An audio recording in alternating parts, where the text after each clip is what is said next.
Ketika saya kemarin diminta untuk menyampaikan terkait dengan dampak atau bahaya dari resistensi antimikroba, sebenarnya itu bukan suatu topik yang bukan sebuah topik yang baru, tapi sebuah topik yang sudah lama kita bicarakan. Dan kalau mau singkatnya gitu, apa dampaknya? Dampaknya sangat berbahaya, dampaknya sangat merugikan pasien, dan dampaknya sangat jauh ke depan. Hanya itu sebenarnya. Nah, yang ingin saya sampaikan pada pagi hari ini lebih ke arah diskusi terkait kenapa menjadi berbahaya, atau mungkin kita bisa sama-sama nanti mencari sebaiknya apa yang harus kita lakukan, terutama di IGI Malang, supaya kita bisa mengendalikan pengembangan dari uh, resistensi antibiotik. Gitu. Jadi untuk overview, sementara nanti ini yang akan saya sampaikan pertama terkait antibiotik, kemudian kedua terkait flora normal, kemudian apa itu infeksi, kemudian kapan perlu antibiotik, kemudian apa itu bijak memilih antibiotik, dan apa itu resistensi terhadap antibiotik. Nanti sambil kita coba hubungkan dengan kira-kira dampak apa yang mungkin bisa terjadi pada masa depan yang bisa kita lihat sekarang, atau mungkin masa depan yang sangat jauh ke depan yang mungkin belum bisa kita lihat. Baik, kita mulai dari antibiotik dulu. Jadi antibiotik itu sebenarnya merupakan suatu senyawa atau substansi kimia yang dia memiliki fungsi untuk menghambat pertumbuhan atau mematikan mikroba. Dalam hal ini khususnya adalah bakteri. Kalau misalkan teman-teman sejawat mungkin menemukan ada suatu istilah yang disebut dengan antimikroba. Antimikroba itu adalah suatu istilah yang lebih umum. Jadi antibiotik itu adalah bagian dari antimikroba. Antimikroba itu ada antibakteri atau antibiotik ini, kemudian antifungal, ada antiviral, ada antiparasitik gitu ya. Jadi banyak seperti itu. Nah, kata kunci dari definisi antibiotik ini yang pertama adalah bahwa antibiotik adalah substansi kimia, dan yang kedua adalah bahwa dia memiliki efek terhadap mikroba. Dalam hal ini terutama adalah bakteri. Yang perlu kita ingat juga adalah bahwa antibiotik itu tidak akan memberikan efek apabila infeksinya bukan infeksi bakteri. Misalkan ada pasien hadir pada kita, ternyata dia ada infeksi jamur begitu. Kalau dia memang tidak ada infeksi bakteri, ya berarti tidak pada tempatnya sebenarnya kita memberikan antibiotik, karena infeksinya tidak akan bisa redakan dengan memberikan antibiotik. Sama juga misalkan kondisinya pasien datang dengan keluhan yang lebih mengarah ke infeksi virus misalkan. Ketika kita memberikan antibiotik juga sebenarnya kita tidak tepat juga, karena yang menyebabkan infeksi sebenarnya bukan bakteri. Jadi infeksi virus ketika kita memberikan antibiotik, yang kena antibiotiknya itu nantinya malah bukan virusnya, tapi malah bakteri-bakteri lain yang mungkin kita perlukan dalam kesehatan kita. Seperti itu. Kita bahas lebih jauh ke belakang. Oke, efek terhadap mikroba ketika kita memberikan antibiotik itu sebenarnya adalah pada semua mikroba. Termasuk di dalamnya adalah mikroba yang baik atau biasa kita sebut sebagai flora normal gitu ya, atau mikroba yang buruk atau mikroba yang jahat atau yang menyebabkan penyakit atau kita sebut dengan patogen. Nah, itu yang harus kita pikirkan sebenarnya ketika kita ingin memberikan antibiotik. Kita masuk dulu ke apa itu flora normal. Jadi flora normal itu adalah mikroba, umumnya bakteri dan jamur, yang dia secara normal berada dalam tubuh kita. Jadi memang ketika bayi baru lahir, pervaginam ataupun pada saat yang bersangkutan mungkin seksual sesaria begitu ya, pada saat dia berada di dalam kandungan ibu, dia posisinya steril. Jadi dia tidak ada flora normal sama sekali yang berada dalam tubuh. Ketika dia pertama kali kontak dengan dunia luar, kalau vagina berarti pertama kali dia kontak dengan vagina dari ibu pada saat melalui jalan lahir begitu, pada saat itulah dia berkontak dengan mikroba, dan pada saat itulah dia mulai tidak steril. Nah, flora normal ini akan terus-menerus berkembang dan bisa jadi berubah mungkin dari sesuai dengan kondisi masing-masing, sesuai dengan usia, sesuai dengan kebiasaan hidupnya sehari-hari, mungkin makanan dan sebagainya. Tapi pada saat diperlukan, flora normal ini akan menjadi salah satu lini pertama kita dalam menghadapi penyakit infeksi. Jadi dalam menghadapi mikrobapatogen itu sebenarnya kita kurang lebih kita sangat bergantung pada flora normal kita gitu. Jadi flora normal itu bukan sesuatu yang buruk. Kalau saya sering menyampaikan ke mahasiswa saya, biasanya manusia itu tidak mungkin disterilkan. Manusia itu tidak untuk menjadi steril lagi setelah dia lahir begitu. Sehingga sebenarnya kita memberikan antibiotik itu bukan untuk hanya menjatuhkan bom atom supaya menjadi steril lagi, enggak. Tapi mungkin kita berusaha untuk mengendalikan infeksi dari bakteri patogen yang mungkin memang bisa berbahaya dan pasien tersebut. Nah, untuk mudahnya mungkin kita melihat analogi ya, bagaimana jika ada mikrobapatogen yang datang. Nah, ini adalah suatu analogi yang coba saya coba buat ya. Jadi ini yang biru, ini adalah jaringannya. Kemudian ini yang pink, kotak-kotak pink ini adalah flora normalnya. Pada kondisi yang balance atau seimbang, kita bisa melihat bahwa flora normal ini menempati bagian atau tempat itu. Gitu. Sehingga ketika ada kotak hitam, dalam hal ini adalah patogen yang datang di sekitar tempat itu, mereka tidak menemukan tempat untuk menempel. Jadi mereka tetap berada di luar, ya, tidak akan terjadi penumpukan. Hal pertama yang terjadi sebelum penyakit infeksi itu muncul pada manusia adalah patogen tersebut harus menemukan tempat untuk menempel dulu. Atau kita sering menyebut sebagai terjadinya proses adesi namanya. Tanpa adanya adesi, tidak akan bisa terjadi proses lebih lanjut untuk menjadi infeksi. Nah, karena kondisinya balance seperti ini, semua tempat yang ada di kotak hijau ini semuanya diisi oleh flora normal, sehingga patogen tidak memiliki tempat. Mereka tidak bisa berikatan dengan sel yang mereka tuju, sehingga apabila ada antibiotik yang diberikan, mereka akan bisa langsung mengeliminasi dari patogen. Seperti itu. Jadi ini dengan asumsi dosisnya tepat, kemudian pemberiannya tepat ya. Nanti mungkin dari PKPD Dokter Eti yang lebih memahami untuk menyampaikan, tapi analoginya seperti ini. Sehingga terjadi eliminasi oleh antibiotik. Nah sekarang bagaimana jika antibiotik itu diberikan pada kondisi di mana tidak ada bakteri patogen? Ketika hal itu terjadi, antibiotik itu akan mencari, bukan mencari ya, mereka akan berikatan dengan flora normal yang ada di jaringan tadi.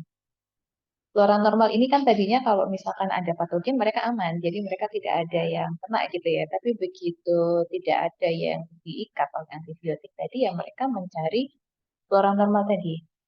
Mereka berikatan dengan flora normal tadi. Kemudian akhirnya ada kematian atau reduksi atau ya apa penurunan fungsi atau apapun itu dari flora normal, sehingga akan ada tempat yang kosong di situ. Ketika ada tempat yang kosong seperti ini, ketika patogen itu datang, dan patogen ini mungkin datang setelah antibiotiknya selesai diberikan, atau datang dengan kondisi dia sudah resisten terhadap antibiotik yang diberikan, maka pada saat itu mereka mendapatkan tempat. Mereka akan menempel di tempat yang tadinya diisi oleh flora normal, dan ini akan menginduksi terjadinya penyakit infeksi. Jadi tadi kan kita sudah bahas bahwa penyakit infeksi itu pasti diawali oleh adesi. Kalau misalkan mikrobapatogen tadi tidak memiliki tempat untuk adesi, ya mereka tidak akan berlanjut ke infeksi. Kalau mereka memiliki tempat untuk nempel, untuk melakukan adesi, ya berarti mereka punya kesempatan untuk menimbulkan penyakit infeksi. Jadi itu analoginya yang paling mudah seperti itu. Itulah kenapa kalau kita memberikan antibiotik, kita harus tahu dulu nih, Kita harus bisa melihat nih, kira-kira memang dia perlu nggak antibiotik ini. Pasien ini apakah memang memerlukan antibiotik? Apakah memang antibiotik ini sudah benar saya berikan pada pasien ini? Apakah dia memang ada tanda-tanda dari infeksi bakteri, bukan infeksi virus begitu ya, tapi infeksi bakteri gitu kan. Jadi kalau memang seperti itu kan ada indikasi untuk kita memberikan antibiotik. Oke. Jadi ini adalah hal yang penting yang harus kita ingat bahwa antibiotik yang diberikan pada kasus yang bukan merupakan infeksi bakteri akan bisa menyebabkan kematian dari flora normal.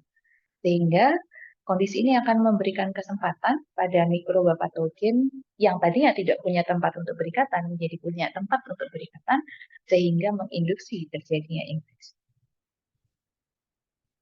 Ya, sekarang kita masuk apa itu infeksi. Jadi infeksi itu adalah suatu proses yang diawali dengan masuknya mikroba patogen ke jaringan tubuh, diikuti dengan multiplikasi dan timbulnya efek yang merugikan atau disebut dengan penyakit. Kurang lebih seperti itu.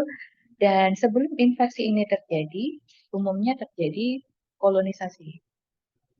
Nah, di mana kolonisasi ini sebenarnya posisinya mikroba tadi itu hanya memperbanyak diri dalam suatu area tadi tanpa mengadakan invasi. Invasi itu terjadi kapan? Invasi itu terjadi ketika dia menemukan tempat untuk nempel. Jadi kita kembali lagi. Pasti ketika infeksi itu mau terjadi, pasti mikrobanya menemukan tempat dulu untuk nempel. Kalau tempat tadi tidak ada, sudah terisi semua. Kasarannya seperti kalau misalkan ruang kelas begitu, kalau sudah kursinya diduduki semua oleh mahasiswa, maka kalau misalkan ada mahasiswa dari kelas lain mau sit in, mereka nggak bisa macam seperti itu.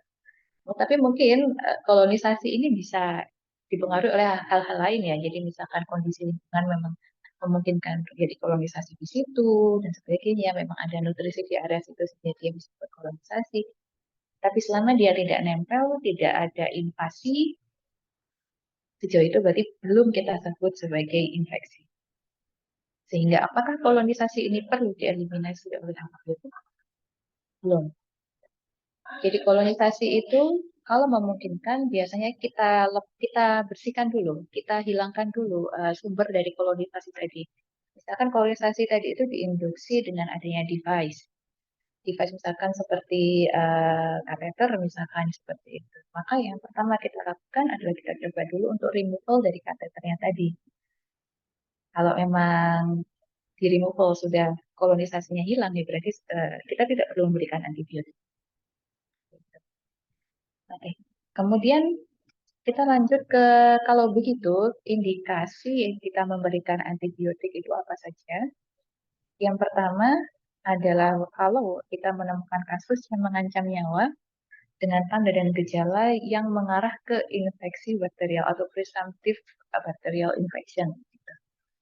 Kemudian indikasi yang kedua adalah apabila kasus tersebut sudah terkonfirmasi infeksi bakterial. Jadi ada hasil kultur yang menunjukkan bahwa memang ada infeksi bakteri di situ. Atau yang ketiga, kalau misalkan ada rencana tindakan atau kegiatan yang memiliki resiko tinggi terjadinya infeksi bakterial. Ini juga menjadi indikasi. Nah, dari indikasi ini kita bisa menghubungkan menjadi jenis dari terapi antibiotik. Ada terapi empiris, ada terapi definitif, dan ada terapi profilaksis. Yang empiris berarti kita memberikan pada saat kondisinya ini presumptif ya, presumptif bacterial infection dilakukan sebelum hasil kultur keluar dan kalau bisa sebenarnya diberikan setelah spesimen yang untuk kultur itu diambil. Jadi jadi posisinya uh, mikroba tersebut itu tidak atau belum terpengaruh dari antibiotik yang kita berikan. Kemudian ada tipe yang disebut dengan definitif. Jadi jenis terapi dengan antibiotik definitif itu apabila antibiotik tadi diberikan setelah hasil kultur tadi keluar. Jadi kita sudah mengetahui oh mikrobanya apa, dan kita sudah melakukan uji kira-kira mikroba tadi itu sensitif terhadap antimikroba yang mana, resisten terhadap yang mana, sehingga kita lebih spesifik untuk nembak, oh mikroba yang ini yang mau saya eliminasi seperti. Kemudian ada juga jenis terapi antibiotik yang disebut dengan profilaksis. Jadi ini biasanya dilakukan sebelum ada tindakan-tindakan yang mungkin berisiko adanya infeksi atau misalkan ada kegiatan yang kemungkinan juga punya resiko yang tinggi untuk terjadinya infeksi, dalam hal ini infeksi bakteri. Kalau misalkan di luar skema ini, maka bisa kategorikan sebagai pemberian antibiotik yang tidak rasional atau kurang rasional. Ya. Jadi antibiotik yang rasional apabila dia tepat indikasinya, tepat dosisnya, tepat durasi, tepat sediaan, dan tepat waktu pemberiannya. Nah, kenapa perlu diberikan antibiotik secara rasional? Ya, tadi setelah kalau kita lihat dari yang tadi kita membahas di depan tadi sudah cukup jelas ya saya kira, karena ada uh, syaratnya bagaimana atau ada efek ya, efek yang kita akan berikan kepada suatu jaringan atau tubuh manusia lah pada umumnya. Ketika kita memberikan antibiotik dalam posisi ada atau tidak ada mikroba patogen yang sebenarnya kita ingin eliminasi. Seperti itu. Ya. Selain itu juga apabila pemberian antibiotik ini tidak rasional, maka akan bisa menginduksi terjadinya resistensi. Oke. Sebelumnya kita perlu lihat dulu resistensi itu apa. Jadi resistensi terhadap antimikroba. Jadi sebenarnya resistensi itu tidak hanya terhadap antibiotik saja ya. Dia bisa juga terjadi terhadap antifungal, dia bisa jadi terhadap antiviral, antiparasitik ya. Semuanya memiliki resiko untuk jadi resistensi ketika mikroba tadi terpapar dengan obat-obatan antimikroba. Tapi kondisi ini adalah kondisi yang menyebabkan mikroba tadi itu tidak bisa dihambat pertumbuhannya atau tidak bisa dimatikan apabila obat antimikroba tadi itu kita berikan. Nah, resistensi ini biasanya bisa kita amati dengan sensitivitas antibiotik ya. Jadi kita lakukan uji, kita tes, kita challenge dengan antibiotik tertentu begitu, kemudian kita lihat efeknya bagaimana. Seperti itu. Satu hal yang perlu kita ingat di sini adalah memang kita memiliki banyak sekali antibiotik ya. Jadi mungkin kalau misalkan sejawat sekalian mungkin melihat di rumah sakit masing-masing ada namanya PPAM ya. Jadi ada panduan pemberian antimikroba di situ dan melihat ada banyak sekali sebenarnya antibiotik yang ada yang bisa diberikan, yang disarankan untuk diberikan. Tapi sebenarnya apabila kita mau melihat lebih luas lagi, jumlah kasus infeksi, terutama di Indonesia, itu cukup banyak. Kalau misalkan kita tidak berhati-hati, dari antibiotik yang banyak yang kita punya tadi, suatu saat akan terbentuk resistensi terhadap semua antibiotik tersebut. Sehingga lama-lama kita bisa kehabisan antibiotik. Seperti itu. Walaupun mungkin sekarang kalau dibilang penelitian terkait mencari substansi antimikroba yang baru itu cukup banyak ya. Jadi adik-adik yang sekarang kuliah S1 kedokteran di FKUB itu banyak sekali yang tugas akhirnya mengenai mencari substansi yang punya sifat antimikroba. Tapi membentuk antimikroba, mempatenkan suatu antibiotik itu bukan sesuatu yang mudah ya. Jadi lebih cepat terbentuknya resistensi dibandingkan kita mempatenkan antimikroba. Itu masalahnya di situ. Jadi kita kalau kita terus-menerus tidak membatasi, kita tidak melakukan evaluasi yang benar sebelum kita memberikan antimikroba, bisa jadi suatu ketika nanti sudah habis antimikrobanya, tapi kasus kasus infeksinya masih banyak. Nah, itu yang tidak ingin kita temui. Oke, jadi bagaimana sebenarnya mekanisme terjadinya resistensi? Jadi misalkan ada satu mikroba, mikroba ini nanti akan membelah diri. Jadi ya membelah diri itu kan ya sesuai dengan antimikroba tadi ya, jadi 2 pangkat 0, 2 pangkat 1, dan 2 pangkat 2 dan seterusnya. Jadi dia membelahnya itu 2N seperti itu. Dan kita tahu sendiri juga dalam ilmu genetika, itu pasti ada suatu resiko terjadinya mutasi ya, tanpa kita induksi pun pasti ada berapa persen akan terjadi ini apa tuh, perubahan dari struktur asam nukleat, terjadi mutasi seperti itu. Nah, seumpama kita memberikan antibiotik, pada saat itu kita memberikan suatu perubahan pada lingkungan di mana mikroba tadi tumbuh yang unfavorable, yang tidak mendukung pertumbuhan mikroba tadi. Kita perlu ingat bahwa mikroba itu juga ingin hidup. Jadi mereka ingin juga melanjutkan generasinya. Mereka ingin tetap diingat lah, mereka ingin tetap ada seperti itu. Maka pada saat itulah mikroba dengan sifatnya yang juga bisa mengalami mutasi begitu. Pada saat itu dia akan bisa merubah dirinya sendiri dengan mutasi yang dia lakukan baik secara spontan maupun ada induksi atau apa, menjadi satu sel yang mungkin resisten terhadap antibiotik. Walaupun mungkin sebagian besarnya mati. Jadi ketika kita memberikan antibiotik, sebagian besar mikroba mati, tapi ada satu sel yang kemungkinan bisa bermutasi. Dan ini menunjukkan sifat resistensi. Jadi kita bisa membayangkan pada saat mikroba satu sel tadi yang resisten, dia diberikan antibiotik yang tidak bisa lagi mengeliminasi, maka kita tidak bisa lagi menghentikan pertumbuhan, kita tidak bisa lagi menghentikan pembelahan sel dari mikroba tersebut.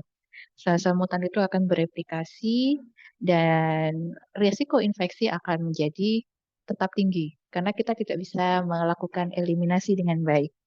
Seperti itu. Jadi ini yang perlu kita pikirkan setiap kali kita memberikan antibiotik. Walaupun sebenarnya indikasinya sudah terpenuhi. Tapi setiap kali kita memberikan antibiotik itu ada resiko terjadinya mutasi. Dan satu sel saja yang bermutasi itu sudah bisa merubah merubah takdir mereka seperti itu. Oke. Jadi Mohon maaf dokter, bahayanya, waktunya tinggal 10 menit dokter. oke, siap dok. Jadi bahaya dari resistensi ini ya, yang pertama adalah ketika satu mikroba itu bermutasi, mereka itu memiliki kemungkinan untuk melakukan transfer terhadap sifat dari resistensi tadi kepada mikroba yang lainnya. Dan ini kadang bisa antar spesies. Jadi tidak harus dari satu spesies ke spesies yang lain.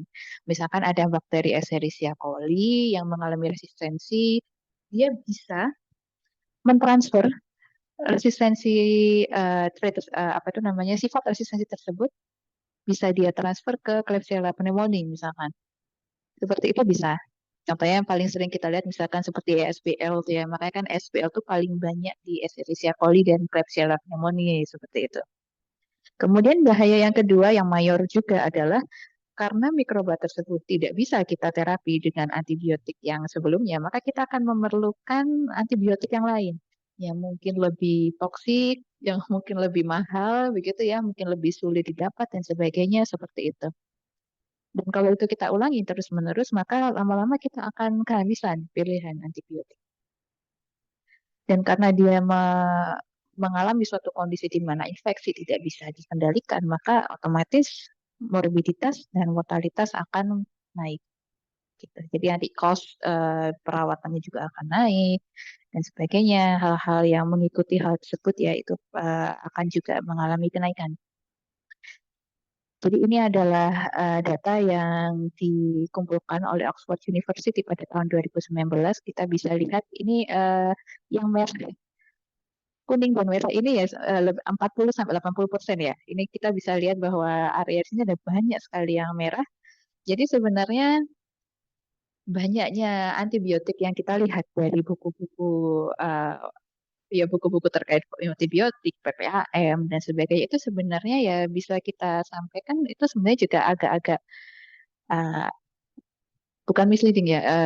Itu sebenarnya kurang menunjukkan apakah kita sebenarnya bisa memberikan antibiotik itu terus-menerus atau tidak.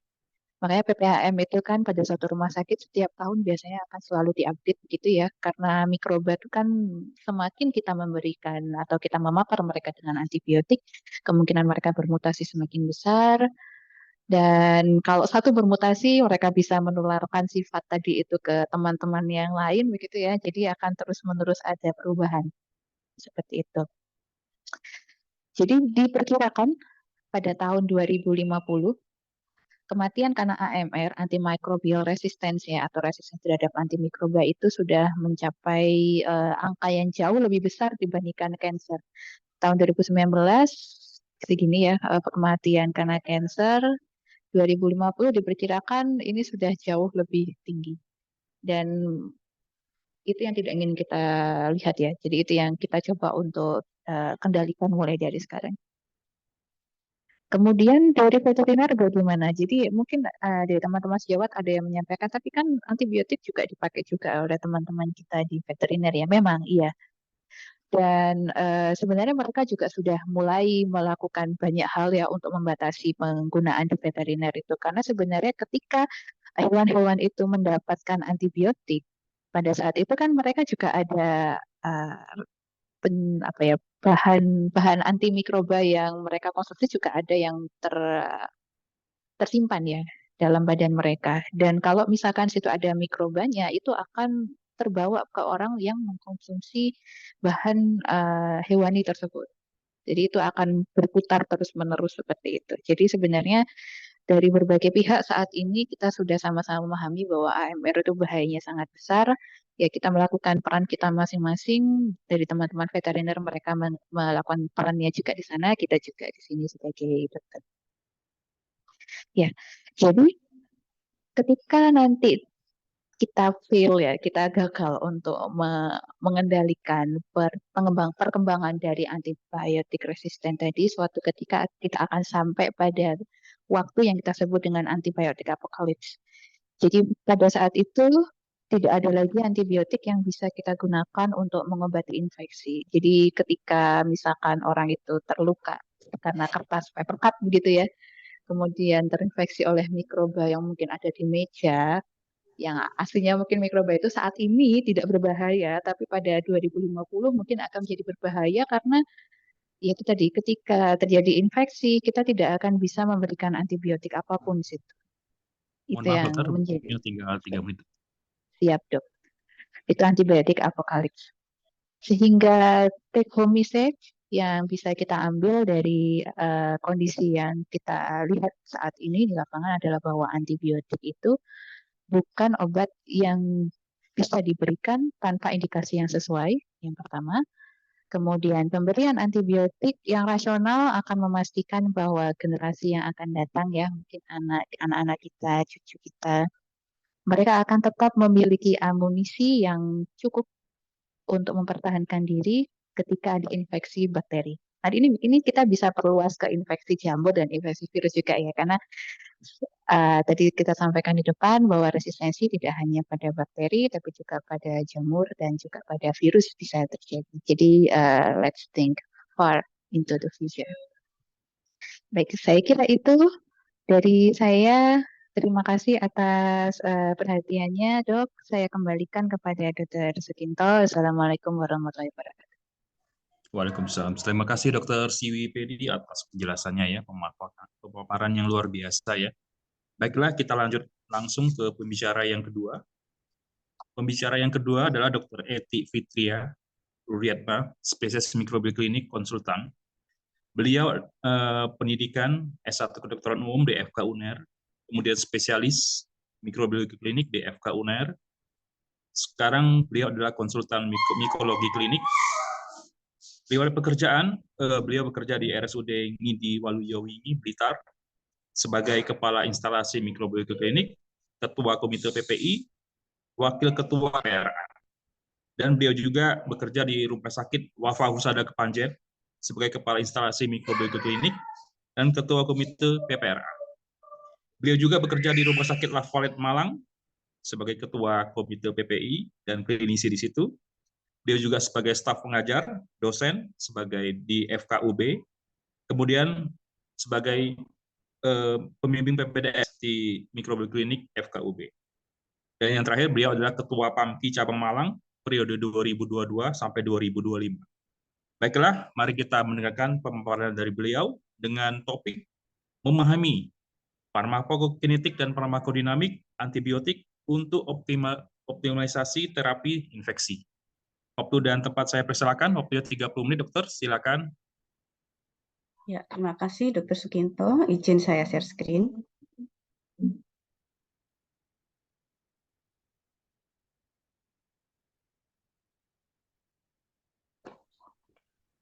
Apakah sudah kelihatan ya? Sudah, dokter. Sudah, dokter. Jelas, dokter. Oke. Oke, bismillahirrahmanirrahim. Assalamualaikum warahmatullahi wabarakatuh. Terima kasih atas kesempatan yang diberikan.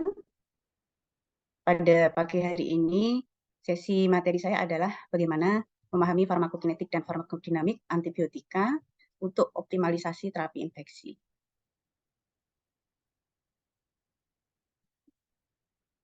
Nah, ini apa tujuan kita memberikan antibiotika? Tadi sudah dijelaskan oleh Dr. Penny pada sesi sebelumnya ya. Di antaranya adalah membunuh kuman, terutama adalah bakteri. Jadi bukan untuk virus, jamur, parasit, atau yang lainnya. Jadi khusus untuk bakteri saja. Nah, bagaimana antibiotika itu bisa membunuh bakteri? Itu dengan berbagai cara ya, ada yang merusak sel membrannya, ada yang merusak DNA-nya, kemudian merusak proteinnya, merusak proses metabolismenya. Jadi ada berbagai cara antibiotik untuk membunuh bakteri. Nah, bagaimana supaya antibiotik itu bisa mencapai tujuan bunuh bakteri? Yang pertama, dia tentunya harus berpenetrasi ke daerah infeksi. Kalau tidak mampu berpenetrasi, maka percuma kita memberikan antibiotik. Jadi kuncinya pertama harus berpenetrasi yang baik ke site infeksinya. Kemudian konsentrasinya juga harus optimal. Kalau kita memberikan antibiotik tapi ke daerah infeksinya dia tidak mencapai konsentrasi optimal, maka itu juga akan percuma. Dia tidak akan bisa membunuh bakterinya tersebut. Kemudian timing. Kalau cuma sebentar saja, ya dia nggak akan mati ya. Ibaratnya cuma pingsan aja. Jadi harus waktu timing yang cukup lama sehingga bakteri yang ada di site infeksi itu dia bisa benar-benar mati. Nah, akhir-akhir ini kita sudah diarahkan untuk penggunaan antibiotik bijak ya. Program BPRA di rumah sakit, kemudian nanti lambat laun juga merambah ke komunitas ya.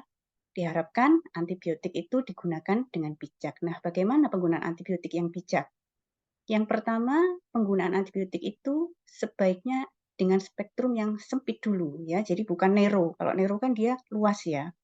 Kalau yang baik adalah yang sesempit mungkin. Misalnya, kuman penyebabnya adalah Staphylococcus aureus atau kuman gram positif. Maka antibiotik yang kita pilih itu sebaiknya adalah antibiotik yang dia punya spektrum gram positif. Ya, jadi semakin narrow semakin baik. Kemudian indikasinya juga ketat. Tidak sembarangan diberikan kepada infeksi, tetapi hanya khusus untuk infeksi bakteri saja. Kemudian selain itu dosisnya juga harus adekuat, ya nggak boleh terlalu kurang, terlalu sedikit atau terlalu berlebihan, terlalu banyak. Kemudian interval dan lama pemberian juga harus tepat, tidak boleh terlalu jarang. Kemudian terlalu lama juga kurang tepat ya. Kemudian diutamakan kita menggunakan antibiotik yang lini pertama dulu. Jadi jangan naik ke lini kedua atau lini ketiga. Sama seperti TB ya, ketika kita menggunakan OAT itu kita menggunakan lini pertama dulu. Baru kalau lini pertama itu sudah resisten, maka boleh kita lompat ke lini kedua atau lini ketiga. Nah, ini dari WHO sudah ada batasan ya. Ini dikenal dengan AWARE, yaitu A itu akses. Jadi ada antibiotik jenis akses ini dia bisa digunakan tanpa harus konsultasi atau apa ya ACC dari KPRA. Kemudian ada jenis antibiotik yang watch, di mana dia perlu pengawasan. Kenapa dia perlu pengawasan? Karena akhir-akhir ini sudah banyak sekali kejadian resistensi, sehingga dia perlu diawasi, gitu ya. Ini namanya watch. Kemudian ada yang kategori reserve. Yang kategori reserve ini adalah antibiotik yang digunakan untuk indikasi tertentu, ya, terutama untuk bakteri-bakteri yang dia multiple drug resistant. Jadi ini benar-benar dijaga yang kelompok reserve ini, tidak boleh sembarangan diakses, tidak boleh sembarangan diresepkan. Dan penggunaannya pun harus sepengetahuan dan persetujuan dari KPRA.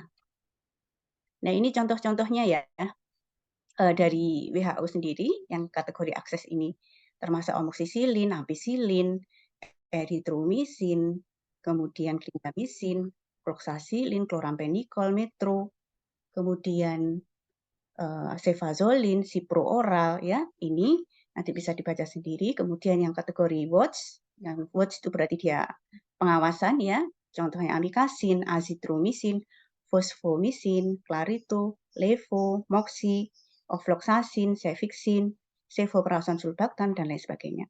Kemudian yang kategori reserve. Kategori reserve ini dia itu sangat dikip ya, terutama kalau di rumah sakit mungkin teman sejawat kalau mau meresepi antibiotik jenis yang reserve ini itu harus negosiasi dengan KPRA. Nah, ini memang tujuannya antibiotik yang kelompok reserve ini dia diperuntukkan untuk senjata terakhir ya bagi bakteri-bakteri yang dia sudah multiple drug resistant, MDRO ya. Nah, ini apa saja yang kelompok reserve itu contohnya golongan carbapenem ya, Astreona di sini belum ada, daptomisin, cotrimoxazole injeksi, linezolid, piperacillin tazobactam, tigecycline, vancomycin, ceftazidime avibactam dan lain-lainnya, termasuk cefepime ya. Nah, indikasi ketat penggunaan antibiotik itu tadi sudah dikatakan bahwa dia khusus hanya untuk infeksi bakteri saja. Tidak diberikan untuk infeksi selainnya ya, contohnya virus atau jamur ya, atau penyakit-penyakit yang dia self-limiting disease. Nah, bagaimana dasar pemilihan dari antibiotik tersebut? Yang pertama, tadi kita harus memperhatikan spektrumnya. Ya, kita harus tahu kira-kira kuman penyebabnya itu apa, maka kita memilih antibiotik yang spektrumnya sesuai. Kalau dia kira-kira penyebabnya itu banyak yang gram positif, ya, maka kita mungkin bisa memilih antibiotik yang spektrum gram positif. Atau barangkali dari epidemiologinya banyak kuman penyebabnya termasuk batang gram negatif dan lain sebagainya seperti E. coli, maka kita menggunakan spektrum yang gram positif. Jadi semakin narrow semakin baik. Kemudian harus memperhatikan profil farmakokinetik dan farmakodinamik.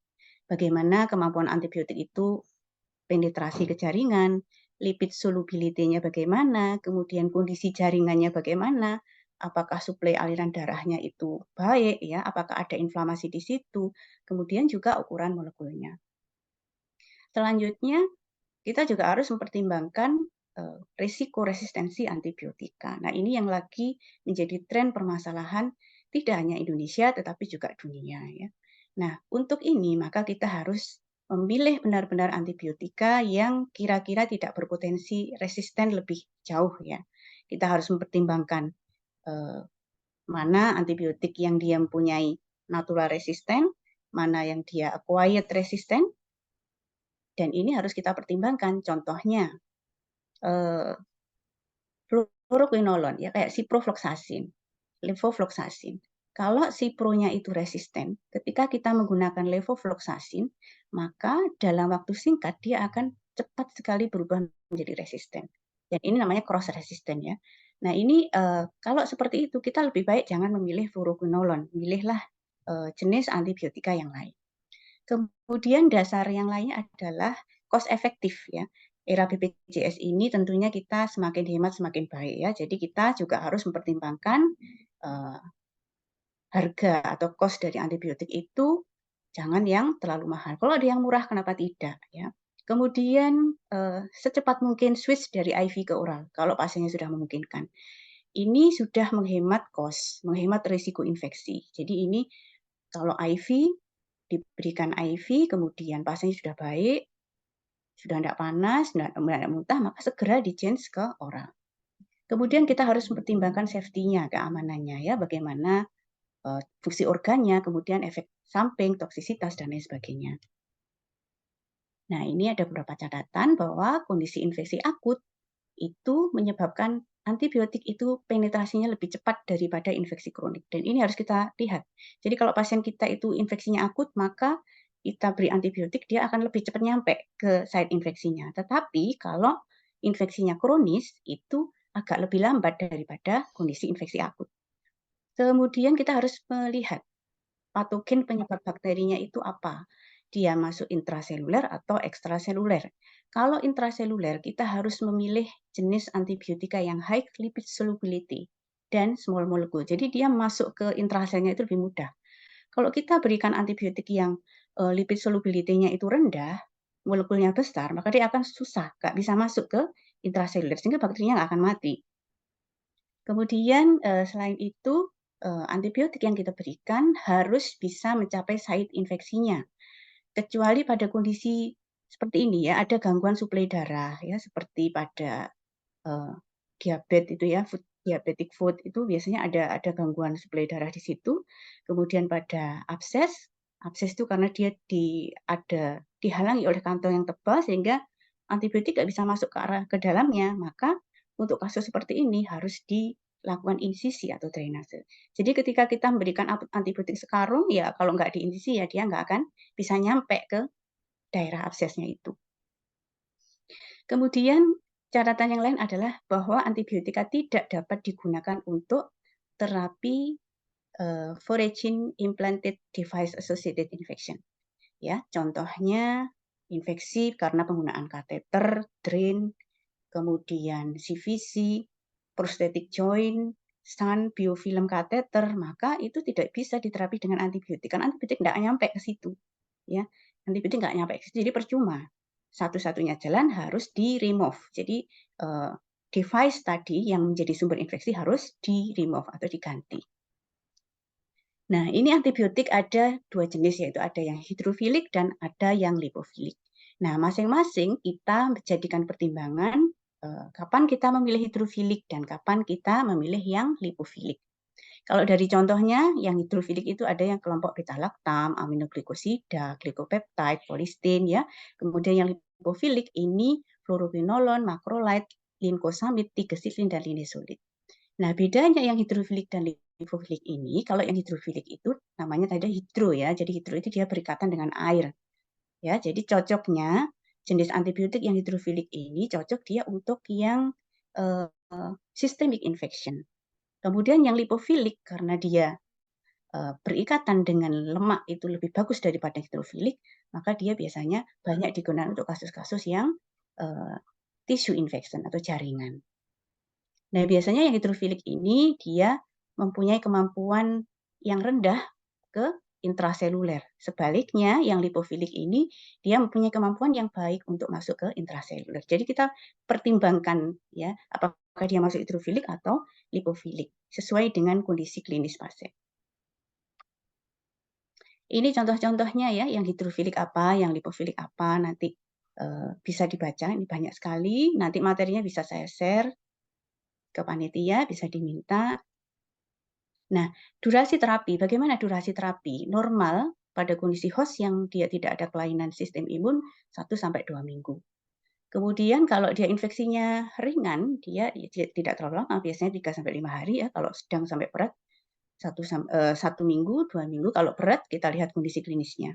Kemudian untuk kondisi tertentu seperti kegagalan sistem imun, maka biasanya ada extended ya, contohnya pada kasus diabetes, SLE, kemudian alcoholic liver disease, pasien-pasien dengan neutropenia, pasien dengan gangguan fungsi limpa dan sebagainya. Jadi kalau ada kasus impaired immunity, maka pemberian antibiotik itu bisa di-extend.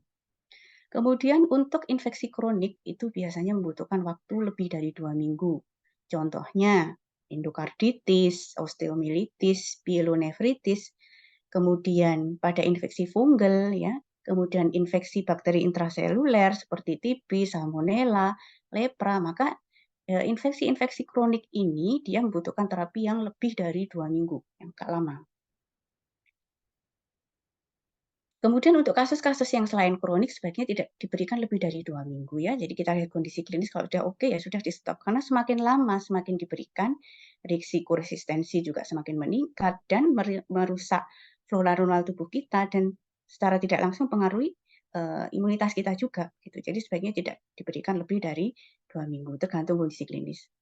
Kemudian dari beberapa literatur bahwa prolong terapi itu tidak menguntungkan Bahkan dia meningkatkan resiko resistensi, menimbulkan superinfeksi, dan adverse side effect yang lainnya.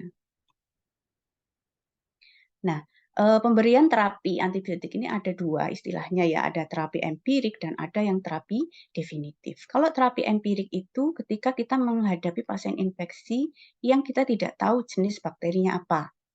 Nah, ketika kita tidak mengetahui jenis bakterinya apa, maka kita memberikan terapi antibiotik empirik.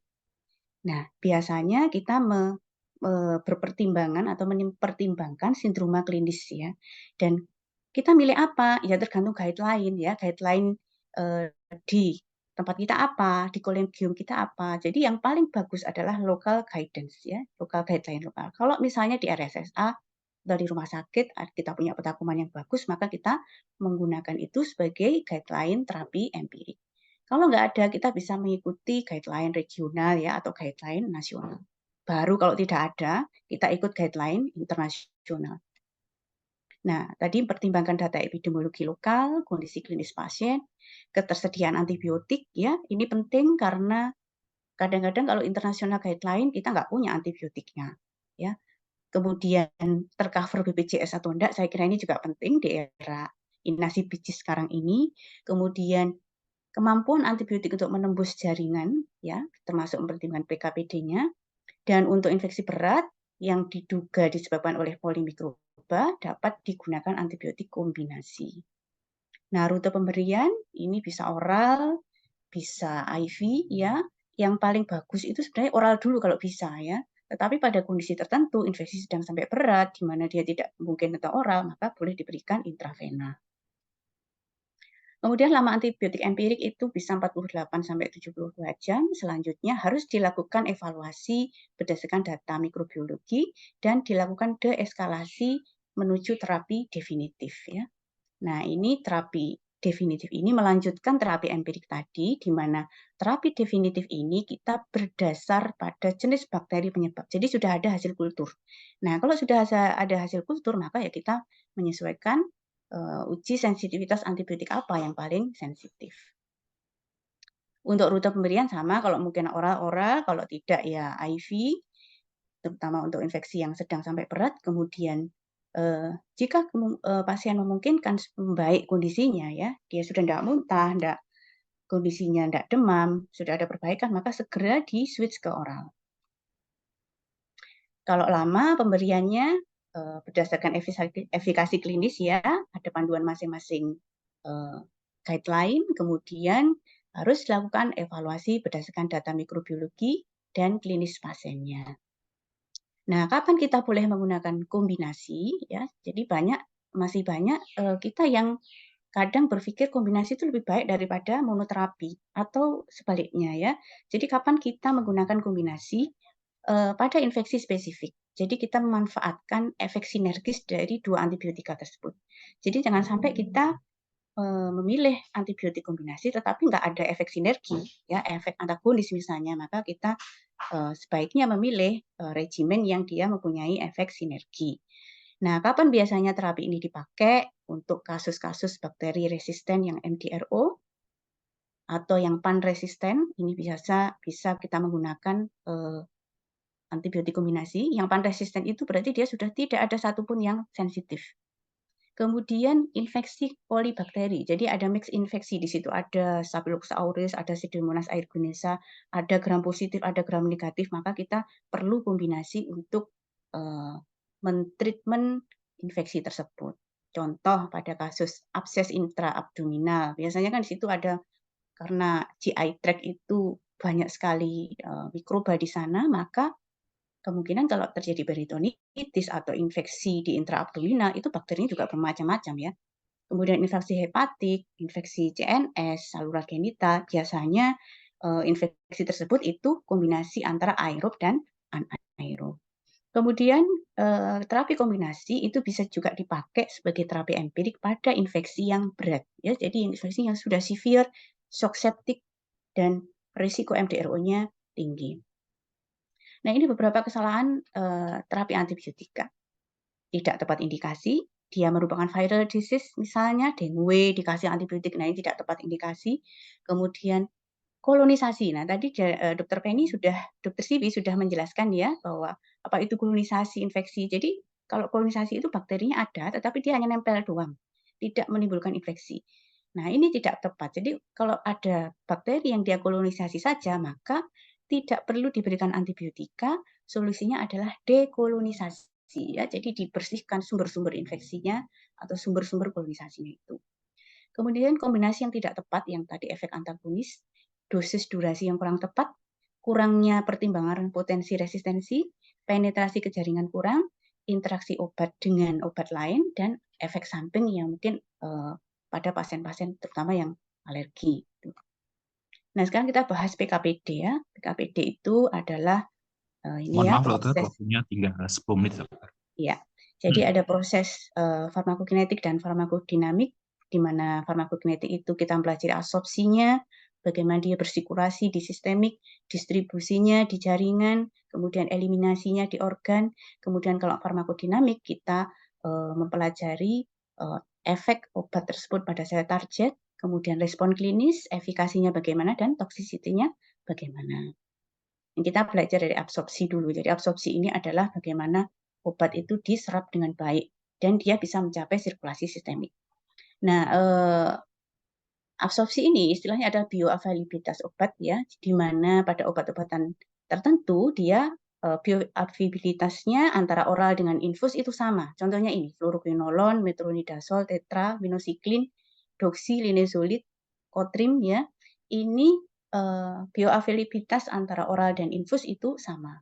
Ada juga yang dia hanya 80-95%. Contohnya Cefacor, Cefadroxil, Cefprozil, Cefalexin, dan lain-lainnya. Kemudian ada juga yang bioavailabilitasnya cuma 40-50%. Contohnya ini Cefixim, Erythromycin, Azithromycin. Nah, biasanya kalau yang bioavailabilitasnya cuma segini untuk mencapai sistemik, maka antibiotik-antibiotik ini lebih kita pilih untuk yang kasus yang non-systemic infection. Contohnya soft tissue infection ya. Pada kasus abses atau pada kasus selulitis, maka ini bagus. Tidak perlu kita harus bioavailabilitas kita mencapai ke sistemik tidak harus sama. Nah, ini ada beberapa pengaruh makanan pada absorpsi. Jadi ada beberapa antibiotik yang dia tidak terserap dengan baik ketika makan ya. Ada juga yang dia tidak masalah ketika berbarengan dengan makan. Nah, ini contohnya adalah ampicillin. Ampicillin ini dia tidak stabil dalam asam lambung sehingga paling bagus diberikan 1 jam atau sebelum atau 2 jam setelah makan. Ini contohnya ampicillin ya. Kemudian amoxicillin itu diserap sama baiknya dengan makanan atau perut kosong. Jadi dia setelah makan atau sebelum makan tidak masalah. Kemudian untuk absorpsi obat ini itu sangat dapat terganggu oleh sirkulasi darah yang buruk. Misalnya pasien pada kondisi hipotensi atau shock, maka absorpsi obat ini juga terganggu.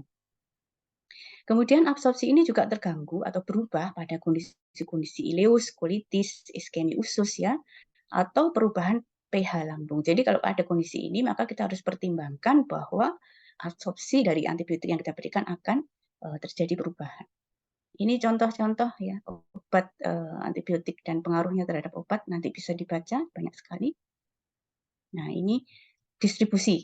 Distribusi ini dia adalah volume darah ya, tergantung dari volume darah dan volume tubuh.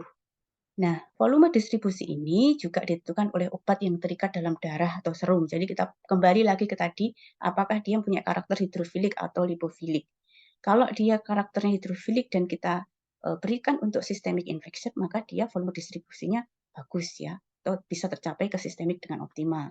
Tapi kalau kita menyasar atau site infeksinya itu area jaringan atau soft tissue, maka kita menggunakan obat-obatan yang dia lebih terikat ke jaringan atau lipofilik tadi. Kemudian keadaan yang mempengaruhi volume distribusi diantaranya adalah fraksi obat bebas ya, dan albumin. Nah, albumin ini sangat berpengaruh ya. Nanti ada gambarnya ini. Jadi albumin itu pada kondisi hipoalbumin itu menyebabkan infeksi itu semakin severe. Kenapa? Karena dia kondisi hipoalbumin itu selain dia menurunkan innate dan adaptive immunity response, dia juga mengurangi ikatan terhadap antibiotik ya, sehingga kalau albuminnya rendah, yang terikat dengan antibiotik dengan albumin ini juga rendah dan banyak free drug-nya. Free drug-nya ini nggak berefek. Yang berefek adalah yang terikat dengan albumin. Sehingga kalau pasien dengan albumin rendah, maka kita harus pertimbangkan bahwa kemungkinan untuk bisa optimal di site infection itu juga rendah, sehingga albuminnya juga harus dinaikkan. Kemudian kondisi obesitas ya. Kondisi obesitas itu karena dia volume distribusinya juga berbeda dengan yang BB normal, kemudian kondisi jaringan adipusanya itu lebih banyak daripada orang dengan BB normal, maka kita juga harus mempertimbangkan ini ya, terutama pemilihan dosis, pemilihan dia merupakan hidrofilik atau lipofilik.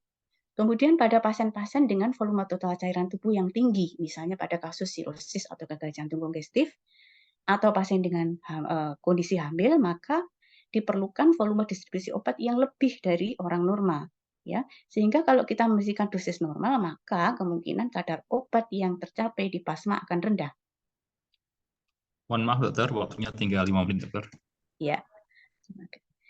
Nah, untuk distribusi lagi, ini kita juga harus mempertimbangkan ya patogennya intraseluler atau enggak. Kalau intraseluler kita harus pilih tadi yang dia mampu berdifusi secara aktif dalam sel. Contohnya tetrasiklin, fluoroquinolone, macrolide, aminoglikosida. Ini bisa dipakai untuk terapi infeksi-infeksi patogen yang intraseluler seperti chlamydia, rickettsia, mycoplasma, legionella, chlamydia, brucella, dan lainnya. Kemudian untuk ekstresi ya, ekstresi bisa melalui ginjal usus dan liver. Kemudian kalau golongan beta-lactam, aminoglikosida, tetra, vanco itu biasanya oleh ginjal. Kemudian kalau eri, azitromoxi, clindamycin, rifampicin, ceftriaxone diekstrikan oleh hati ke dalam empedu, dan untuk doxycycline dieliminasi oleh usus. Nah, clearance ini kita pertimbangkan untuk kasus-kasus yang dia ada kekurangan atau gangguan pada fungsi ginjal. Nah, biasanya untuk pasien-pasien yang dengan gangguan fungsi hati atau gangguan fungsi ginjal, maka akan terjadi penurunan dari clearance ini sehingga harus dilakukan penyesuaian dosis. Jadi untuk kasus-kasus kegangguan fungsi hati dan ginjal, maka harus penyesuaian dosis. Nah, ini waktu paruh itu adalah waktu yang diperlukan agar konsentrasi serum berkurang setengahnya, sehingga waktu paruh atau T setengah ini digunakan sebagai dasar untuk kapan harus minum obat lagi. Nah, ini jenis antibiotika itu ada dua jenis, yaitu bakteriostatik dan bakterisid. Bakteriostatik dia menghambat saja ya, menghambat pertumbuhan. Kalau bakterisid dia bisa sampai membunuh. Nah, bakteriostatik ini harus diberikan kepada mereka yang tidak ada gangguan sistem imun ya. Jadi sistem imunnya harus bagus ya, karena dia tidak bisa bekerja sendiri, dia harus dibantu oleh sistem imun. Sementara untuk bakterisid dia bisa tidak perlu, maksudnya dia bisa diberikan kepada mereka yang imunokompromis ya, atau gangguan dari sistem imun. Nah, contoh dari bakteriostatik ini adalah macrolide, clindamycin, tetrasiklin, sulfonamid, linezolid, dan chloramfenicol. Nah, ini sekedar tahu aja ya, MIC dan MBC. Maaf, ini MBC ini MIC adalah konsentrasi minimal antibiotik yang bisa menghambat pertumbuhan bakteri. Ini istilah dalam laboratorium saja. Kemudian kalau MBC ini konsentrasi minimal antibiotik yang dapat membunuh bakteri tersebut. Nah, supaya bisa bekerja dengan baik, maka kita membutuhkan dosis MBC ya. Jadi MBC itu untuk antibiotik bakterisid, golongan bakterisid, maka dia bisa sama dengan atau kurang dari MIC. Nah, untuk MBC dari antibiotik bakteriostatik, dia biasanya lebih banyak atau berlipat ganda dari MIC. Nah, ini yang penting ya. Mohon masih ada waktu mudah-mudahan. Jadi farmakodinamik dari antibiotik ini kita harus mempertimbangkan apakah dia bakterisida atau bakteriostatik. Kemudian apakah dia kelompok yang time dependent, concentration dependent, atau dia mempunyai efek persisten. Kalau time dependent ini antibiotik yang ditentukan oleh waktu ya, dia dipengaruhi oleh waktu. Semakin sering diberikan maka semakin optimal. Jadi frekuensi ini sangat berpengaruh pada antibiotik kelompok time dependent. Sementara untuk concentration dependent, dia ditentukan oleh dosis obat. Antibiotik kelompok concentration dependent ini dia tidak berpengaruh pada frekuensi. ya. Jadi mau diberikan 2-3 kali itu nggak ngaruh. Yang penting dia dosisnya optimal. Nah, jadi kita harus bisa membedakan antara kelompok antibiotik yang time dependent atau yang concentration dependent. Kemudian ada efek persisten. Ada beberapa jenis antibiotik yang PAE-nya itu lama. Sehingga kalau PAE-nya lama, kita cukup memberikan single dose ya. Tapi kalau PAE-nya itu tidak terlalu lama, maka kita bisa mempertimbangkan pemberian dosis atau frekuensi yang lebih dari sekali. Mohon maaf, Ini dokter, contohnya. waktunya habis, dokter. Iya, sedikit lagi ya. Nah, ini Siap, dokter. ada yang tipe 1 tadi ya, yang tergantung dosis ya, aminoglikosida, propranolol, metronidazol. Kemudian yang mempunyai efek persisten minimal ini karbapenem, cefalosporin, eritro. Nah, ini harus karena dia PAE-nya minimal, maka dia harus berikan lebih sering ya. Kemudian yang tergantung waktu atau efek persistennya lama, maka ini bisa diberikan tidak terlalu sering, biasanya 2 kali atau 3 kali begitu. Nah, ini contoh untuk kasus antibiotik yang jenis concentration dependent karena dia tergantung dosis ya. Misalnya gentamisin. Gentamisin kalau kita memberikan 2 kali 40 mg IV ya, biasanya ada yang seperti ini, maka supaya lebih optimal lagi daya bunuhnya, maka kita harus menggunakan dosis 1 kali 80 mg. Ini sama berlaku dengan amikasin ya. Jadi kelompok aminoglikosida ini dia termasuk concentration dependent. Kemudian yang time dependent. Karena dia waktu, jadi dia harus sesering mungkin ya. Misalnya cefotaxime 2 kali 500 mg IV. Untuk mengoptimalkan daya bunuh kumannya, maka seharusnya dosis dirubah menjadi cevo 4 kali 250 atau 3 kali 500. Karena dia time tadi ya. Jadi semakin lama, semakin sering, maka akan semakin optimal daya bunuhnya. Contoh ini, memberikan cefotaxime 1 kali 1000 mg atau 2 kali 750 mg meningkatkan dosis tidak akan meningkatkan daya bunuh kuman. Karena dia kuncinya ada di time dependent tadi. Jadi waktu ya, semakin sering dia semakin optimal. Bahkan ada yang pemberiannya melalui continuous pump ya, seperti di ICU itu kita menggunakan continuous pump sehingga dia dipertahankan dalam kondisi di atas MIC.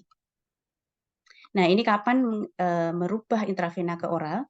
Setelah 24-72 jam, ketika klinis membaik, tidak ada gangguan pencernaan, kesadaran baik, tidak demam, tekanan darah stabil, leukosit menurun, maka segera di-change ke oral.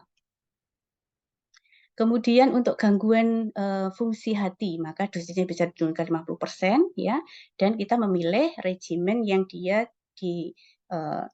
tidak dieliminasi atau regimen antibiotik yang dia tereliminasi melalui ginjal dengan dosis reguler. Demikian juga ketika ada gangguan fungsi ginjal, maka kita harus pertimbangkan clearance kreatininnya, kita turunkan dosisnya sesuai dengan hitungan, ada rumusnya ya.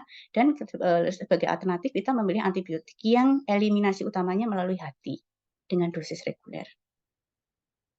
Nah, untuk dosis muatan atau loading dose atau dosis rumatan, ini mempertimbangkan dari ini tadi ya, rute eliminasi utama melalui ginjal. Jadi kalau rute eliminasinya melalui ginjal, maka kita menggunakan dosis pertama yang dosis muatan. Kemudian kalau ada gangguan, kita sesuaikan dosis rumatan dengan clearance kreatinin. Nah, ini jenisnya bisa dibaca. Pada kondisi khusus sepsis ya, karena banyak perubahan di sini, kelemahan kapiler, kekurangan albumin ya, maka konsentrasi di plasma itu menurun sehingga kita butuh MIC yang lebih sehingga mungkin bisa dipertimbangkan untuk menaikkan dosis. Nah, ini penyebab kegagalannya mikrobiolifaktornya dia in vitro sensitif tapi inefektif secara in vivo. Kemudian spektrum, kadar, penurunan aktivitas pada jaringan, masalah pada penetrasi, pada kondisi abses ya, site tertentu yang tidak bisa terjangkau oleh antibiotika, kemudian penyakit non-infeksi, dan infeksi-infeksi selain bakteri. Nah, kesimpulannya, antibiotik hanya untuk terapi infeksi bakteri saja, pemilihan jenis antibiotika, rute pemberian dosis lama dan interval yang tepat, prinsip PKPD sangat penting dalam upaya mengoptimalkan penggunaan antibiotika, dan pemilihan antibiotika yang tepat pada beberapa kondisi tubuh sangat penting untuk mengoptimalkan efek terapi antibiotika dan mencegah toksisitas dan mencegah resistensi. Demikian, terima kasih. Mohon maaf waktunya molor. Semoga bermanfaat. Assalamualaikum warahmatullahi wabarakatuh.